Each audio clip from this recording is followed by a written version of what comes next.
Arrancamos una nueva edición de Café Financiero con toda la información necesaria para manejar mejor nuestro dinero. Hoy vamos a brindar información para todas aquellas personas que necesitan dinero para llevar adelante algún proyecto. ¿Cuáles son los bancos con los préstamos personales más convenientes del mercado? Vamos también a repasar, como hacemos todos los viernes, las mejores alternativas de inversión para que tu dinero no siga perdiendo contra la inflación. Y en el último bloque vamos a conversar con el economista Francisco Mesadri sobre la situación de la economía y lo que puede suceder con esta luego del balotaje.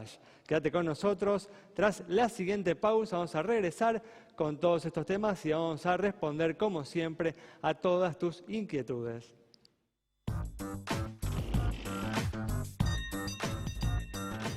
Bueno, ya estamos aquí con la presencia de Santiago Chelala, ya está como siempre con nosotros Yamila Escala y nos está acompañando Augusto Posleman para brindarnos algunas recomendaciones para aprovechar este contexto que se ha configurado luego de las elecciones del domingo y con el panorama del balotaje por delante. ¿Qué tal? ¿Cómo andan? Muy bien, ¿cómo les va? ¿Cómo están? Muy bien. Bueno, vamos a comenzar con todo lo que tenemos para hoy. Gracias por estar aquí. Bueno, vamos a comenzar hablando del mercado de seguros y justamente dentro del conjunto de medidas, como hablábamos el miércoles pasado, que tomó el gobierno para detener la sangría de reservas del Banco Central, se encontró una resolución dirigida a obligar a las compañías de seguros a desprenderse de una parte de sus bonos en dólares. Llame justamente una medida que temían los empresarios desde que hace algunas semanas atrás la Comisión Nacional de Valores había tomado una medida dirigida a los fondos comunes de inversión. A los fondos comunes de inversión, exactamente. Bueno, el tema es así. En el día del seguro y la semana del seguro, en realidad, era algo que se comentaba, pero que desde el discurso oficial decían, vamos a mantener las reglas del juego. Bueno, no. Ya acá hay una medida que va en línea con lo que venimos, de una necesidad de reservas que de alguna manera se tiene que al menos morigerar, y en este caso puntualmente va directa a las compañías de seguro.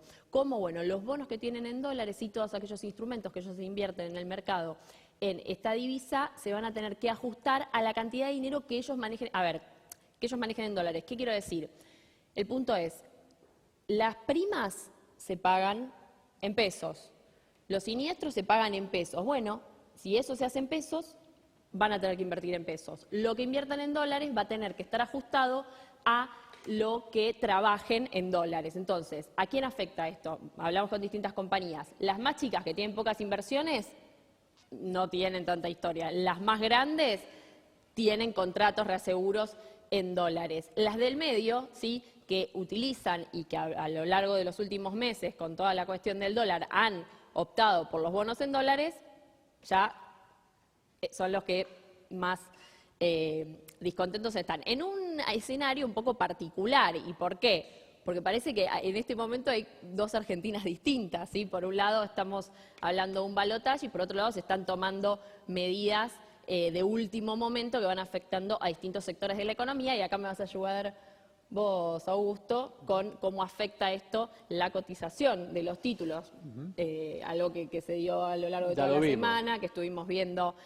mismo el miércoles, pero que puntualmente hay que seguir de cerca porque es como que viene bombardeado de distintos lados. De nuevo, con expectativa por el lado político en el sector, pero con una medida que no cayó de nada bien.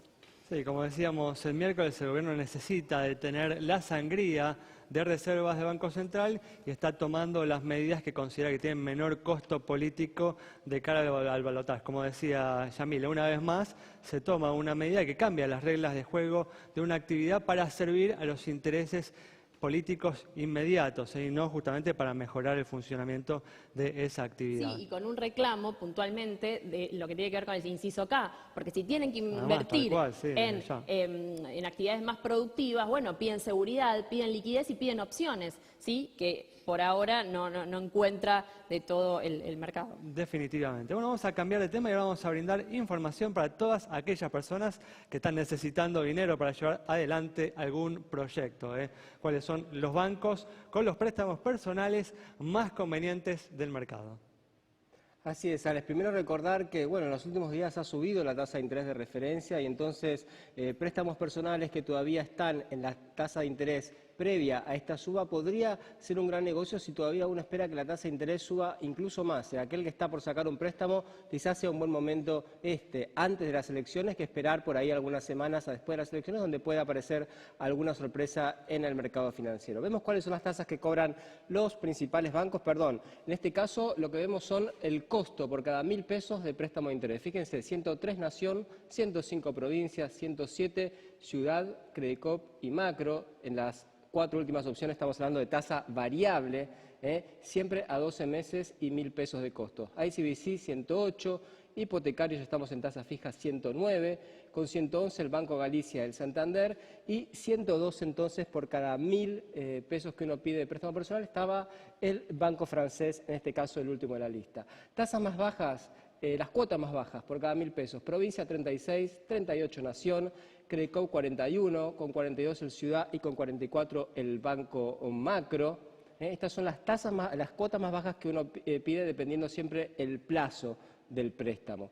Galicia 46, ICBC 47, con 48 pesos por cada 1.000 el hipotecario, con 52 Santander Río y con 55 nuevamente entonces cierra la lista del Banco Francés a tasa fija. Como vemos hay mucha, pero mucha disparidad.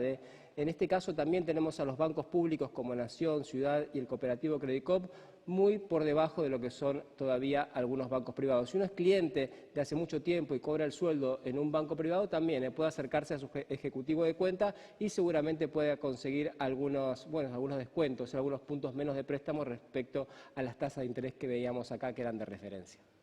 Bueno, información siempre muy importante que nos permite pagar menos por lo mismo. Vamos a cambiar ahora de tema, vamos a comenzar con las recomendaciones de inversión, un momento especial, la incertidumbre preelectoral continúa, 4 semanas más, pero bueno, seguramente siempre hay alguna oportunidad para aquel que está atento, ¿no, Augusto?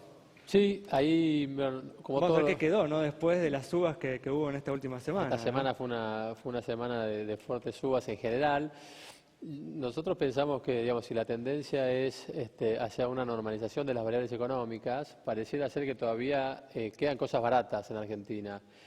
Lo hemos visto antes, el rendimiento de los bonos en dólares de mediano y largo plazo todavía está muy por encima de lo que es comparable con la región en Latinoamérica. Hoy Argentina tiene rendimientos del 8 o 9% en bonos de no tan largo plazo, comparados con 4, 4,5% en Bolivia, Paraguay, Uruguay. Con lo cual yo creo que todavía hay muchas oportunidades dentro de lo que es el sector de bonos en dólares. Danos alguna específica, alguna que te guste en particular, alguna opción que te guste en particular. Quizás un bono en dólares de mediano plazo es el Bonar 24. El AIREA 24 es un bono que todavía está rindiendo más o menos entre 8 y 8,5%.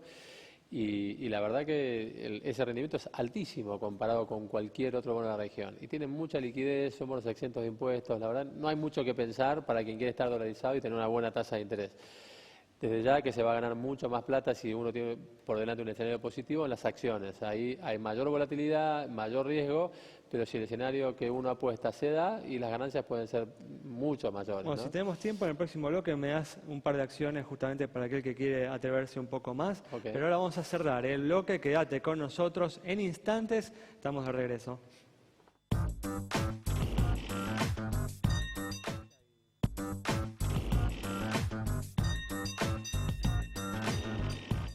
Ya estamos con Paloma Boxer en este espacio siempre dedicado a responder a todas las consultas que tienen que ver con el cuidado de tu bolsillo. ¿Qué tal, Paloma? ¿Cómo andás? Hola, ¿cómo estás? Gracias por estar. Con Paloma vamos a responder hoy consultas relacionadas con temas del consumo general. Pero antes, como hacemos siempre, le vamos a responder a Rosario sobre el estado del Banco Mariva.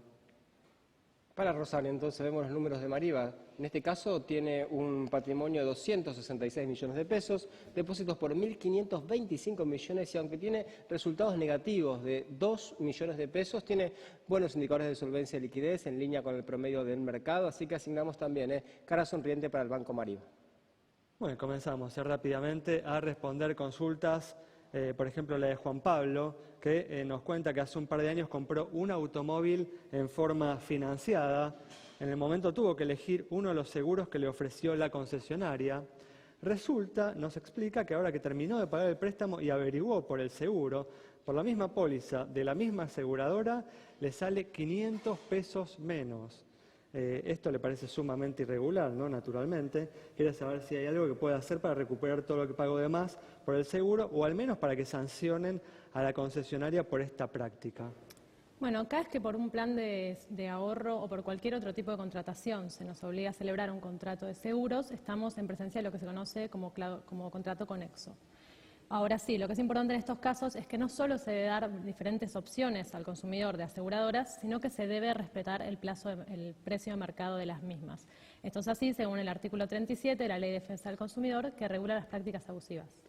Lo que debería hacer Juan Pablo es recurrir a la empresa para que le devuelvan la diferencia y en caso de que ésta no le responda satisfactoriamente, ir a hacer el reclamo de defensa del consumidor para que inicie todos los trámites legales. Por eso, la ley es clara al respecto. La ley es muy clara al respecto. De hecho, inclusive Defensa del Consumidor puede multar a la empresa por recurrir a esta práctica abusiva. ¿Y esta práctica es muy habitual, Paloma? Lamentablemente es muy habitual y nos llegan muchas consultas al Centro de Educación al Consumidor muy similares. Las aseguradoras suelen hacer esta práctica. Bueno, hay que tener mucho cuidado. Más son las concesionarias, ¿no? Las que me parece que se quedan justamente con esa diferencia, Claro, ¿no? exactamente. Así que un tema a tener presente, realmente todos aquellos que compren automóviles en forma financiada.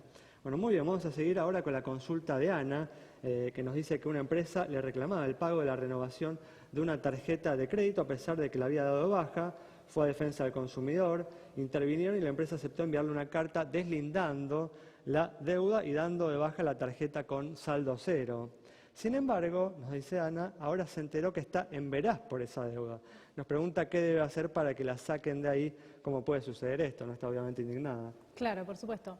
En este caso lo que corresponde es enviar una carta al Veraz comentando la situación, adjuntando la respuesta a la tarjeta de crédito, que funciona como libre deuda, y invocando, la ley de datos personales, la ley de defensa de datos personales. Hecho esto, el Veraz tiene 5 días hábiles para sacar a la persona del registro de datos y en caso de que esto no suceda o no suceda en este plazo, se puede recurrir a la Dirección Nacional de Datos Personales para hacer la denuncia y también a Defensa del Consumidor para pedir un resarcimiento económico por los daños y perjuicios generados. Muy bien, clarísimo. Bueno, perfecto. Rápidamente habíamos prometido responder, dar una recomendación vinculada con el tema accionario, Augusto.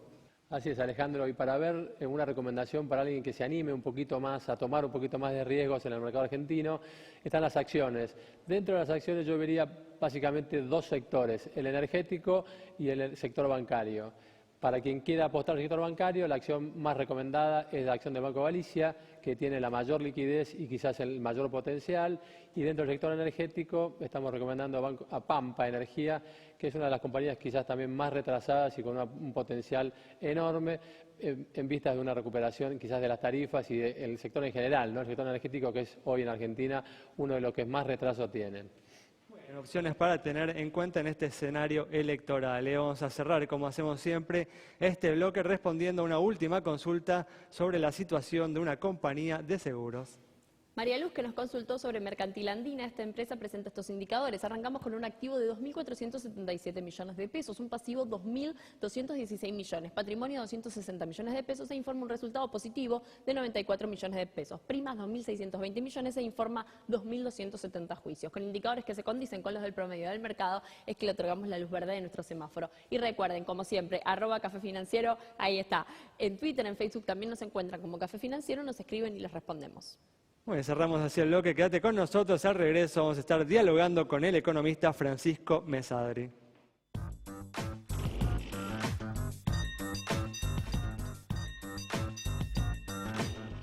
Bueno, ya estamos aquí con la presencia del economista Francisco Mesadri para analizar la situación económica y lo que puede suceder tras el balotaje. ¿Cómo andás, Francisco? Gracias por venir. Es un gusto, muchas gracias por invitarme.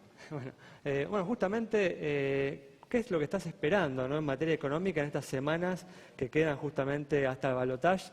Por lo pronto, el gobierno abandonó, ¿no? En estos últimos días la actitud pasiva que venía mostrando frente a la caída de las reservas internacionales y tomó algunas medidas. Sí, bueno, tarde, digamos, o sea que Dios dirá qué es lo que va a terminar sucediendo con todo esto. En definitiva, estas medidas son paliativos en la visión... Busca ganar tiempo, ¿no? De alguna manera del gobierno. Nada más, yo creo que Aquí lo importante es lo que viene después del 12 de diciembre, ¿no es cierto? Que es realmente el tema central, ¿no? Ujú. ¿Y qué perspectivas tenés justamente a partir del 10 de diciembre con la nueva administración? Mirá, obviamente depende de quién gane. No veo alternativas más allá de las que ya conocemos desde el punto de vista de si ganar el oficialismo. De algún modo ellos han tomado un camino que está muy marcado por lo que en economía se llama la represión financiera.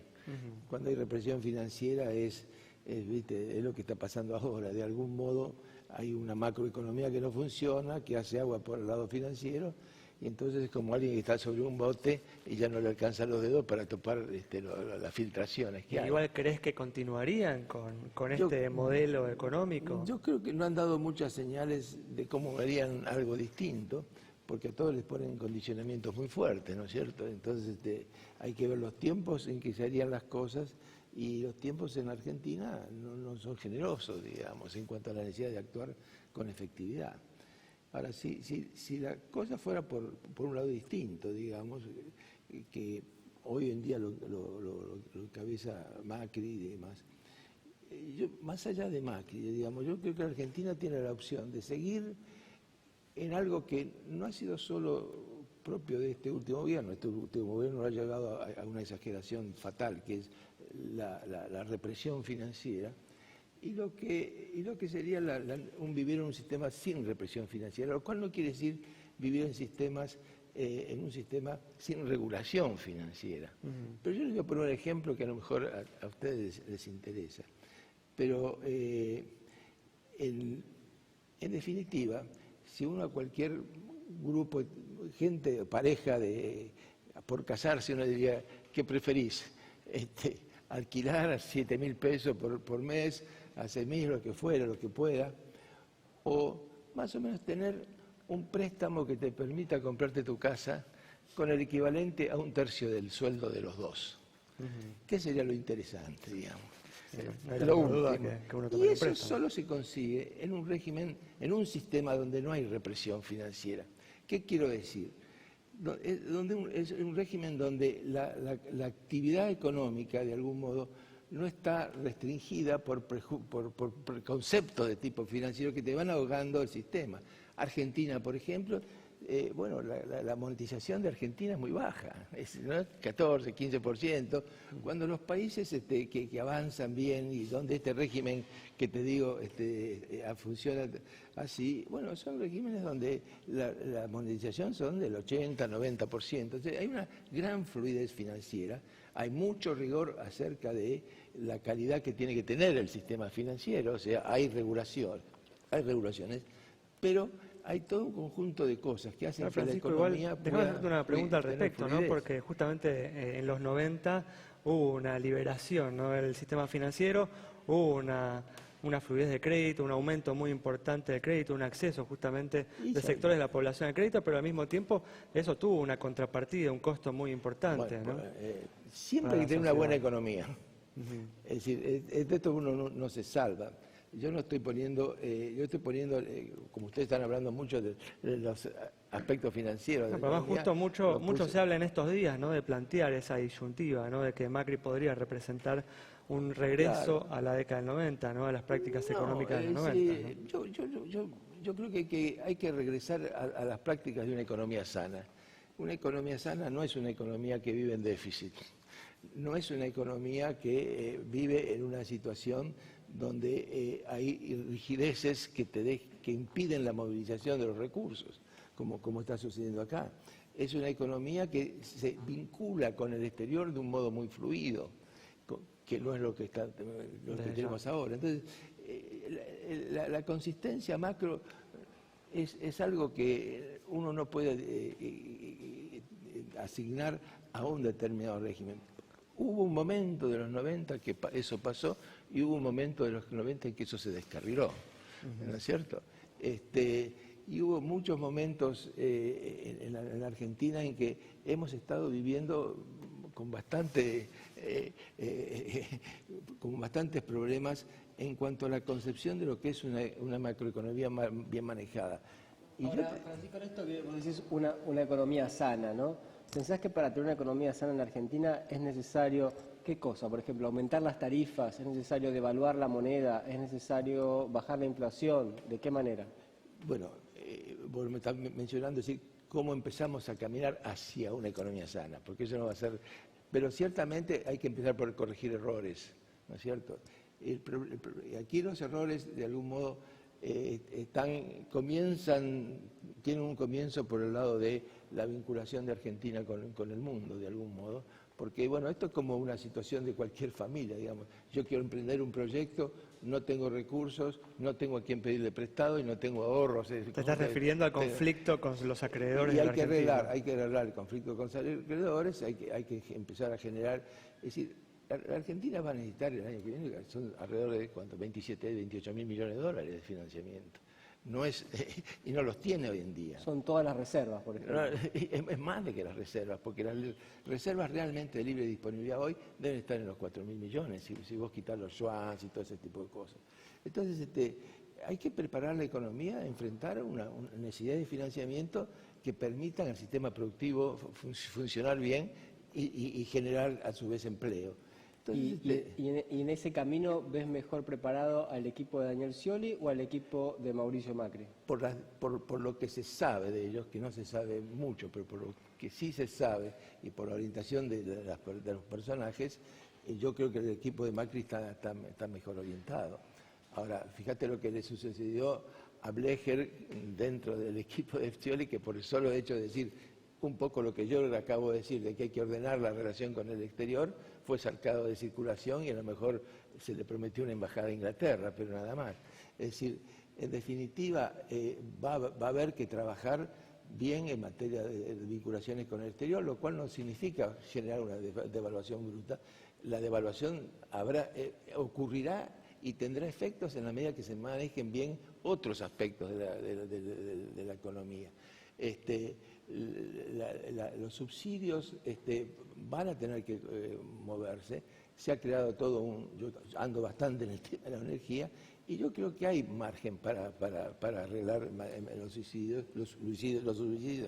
subsidios sin generar una situación extremadamente complicada, porque es decir, si uno lo mide en porcentajes, obviamente de estar pagando, yo en mi casa pago $12 pesos, entre 12 y 20 pesos de gas, que es una cosa absurda, un departamento en el centro, a pagar 200 pesos de gas. Si uno dice, uy, mira lo que subió, pero la verdad es algo perfectamente pagable, ¿no es cierto? Pues eso es mucho margen, justamente. Este es un ejemplo, no va a ser para igual para todos, pero ciertamente creo que hay margen y que hay que empezar por ese lado, porque prácticamente gran parte del déficit fiscal que nos está generando tantos desequilibrios en el resto del sistema es los subsidios. Entonces ahí habría que trabajar con mucho cuidado. ¿Cuáles son los servicios públicos de los que más correcciones se tienen que hacer?